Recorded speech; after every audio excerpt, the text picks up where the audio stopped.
Hello नमस्कार दोस्तों स्वागत है आप सबका हमारे यूट्यूब चैनल पर। दोस्तों जैसा कि मैं आप सबके लिए हॉरर स्टोरी लाया करता हूं, इसी तरह आज भी मैं आपके लिए हॉरर स्टोरी लाया हूं। दोस्तों इस कहानी में आपको बहुत मजा आने वाला है। आज की कहानी हमारी एक जंगल की कहानी है। उत्तराखंड के पहाड़ी जंगल की कहानी है, जहाँ 4 दोस्त कैंपिंग के लिए जाते हैं, रोहित, समीर और अजय। देखिए उनके साथ क्या घटना घटती है। दोस्तों कहानी सुनने से पहले हमारे चैनल को जरूर सब्सक्राइब कर लीजिएगा। आइए हम ये कहानी उन्हीं की जुबानी सुनते हैं। हेलो नमस्कार दोस्तों मेरा नाम रमेश है। ये घटना मेरे साथ घटी थी जब हम जंगल में कैंपिंग के लिए गए थे। ये घटना करीबन 2019 की है, जब मैं और मेरे दोस्त रोहित, समीर और अजय उत्तराखंड के एक पहाड़ी जंगल में कैंपिंग के लिए गए थे। ये जगह बहुत ही खूबसूरत थी, लेकिन वहाँ के गाँव वाले हमें कुछ चेतावनी दिए थे। हमें गाँव वालों ने बताया था कि सूरज ढलने से पहले हम जंगल से बाहर निकल जाए। उन्होंने कहा था कि यहाँ रात में अजीब सी घटनाएं होती रहती हैं, लेकिन हम तो एक नौजवान लड़के थे, हमें इन सब बात पर कहाँ यकीन था और हम आगे बढ़ गए। लेकिन हमें नहीं पता था कि ये सफर हमारी जिंदगी का सबसे डरावनी सफर हो सकता है। दोस्तों जब हम जंगल के करीबन 10-12 किलोमीटर अंदर जा चुके थे, तो हमने एक साफ सुथरा जगह देखी। वहाँ पर हमने अपना टेंट लगाया।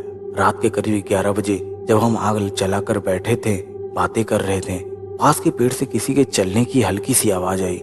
रोहित ने कहा शायद कोई जानवर हो सकता है, लेकिन कुछ देर बाद आवाज और तेज हो गई, मानो कोई पेड़ के पीछे छुपकर हमें देख रहा हो। अचानक समीर के पीछे की झाड़ी में एक तेज सी सरसराहट हुई। उसने टॉर्च जलाई, लेकिन वहाँ कुछ भी नहीं था। हम थोड़े डर चुके थे, लेकिन फिर भी हमने इसे नजरअंदाज किया और टेंट में सोने चले गए। रात के करीबन 2 बजे मेरी अचानक से नींद खुल गई। ऐसा लग रहा था कि मेरे टेंट के बाहर कोई चारों ओर धीरे धीरे चक्कर लगा रहा हो। मैंने धीरे से जिप खोलकर बाहर झाँका और जो मैंने देखा उससे मेरी आत्मा ही कांप गई। करीबन 20 फुट दूर एक लंबे बालों वाली औरत खड़ी थी।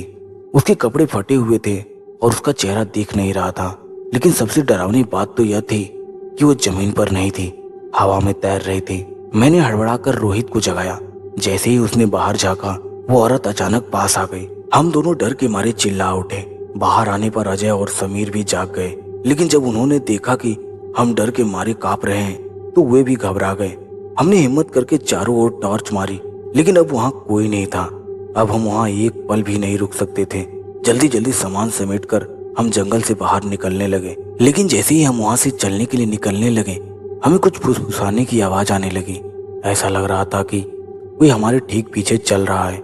समीर ने कांपती आवाज में कहा, क्या हमें सच में कोई फॉलो कर रहा है? हमने पीछे मुड़कर देखा, पेड़ों के बीच वही सफेद साया खड़ा था।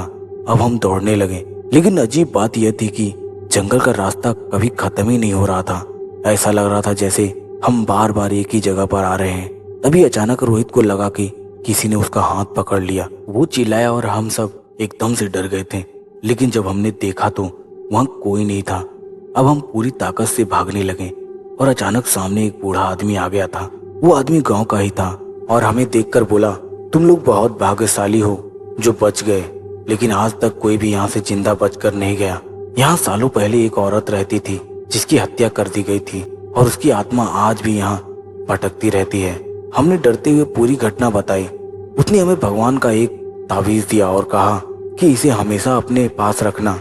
उस रात के बाद मैंने कभी जंगल में अकेला जाने की हिम्मत नहीं की, लेकिन आज भी जब मैं रात में अकेला रहता हूँ तो कभी कभी ऐसा लगता है जैसे कोई मेरे पीछे से नाम लेकर फुसफुसा रहा हो। तो दोस्तों मैं आशा करता हूँ कि आप सबको ये कहानी अच्छी लगी हो। दोस्तों एक बार फिर से मेरे चैनल को प्लीज सब्सक्राइब करें, ताकि अगला वीडियो जब भी हम डालें तो सबसे पहले नोटिफिकेशन आपके पास पहुंचे। थैंक यू, धन्यवाद।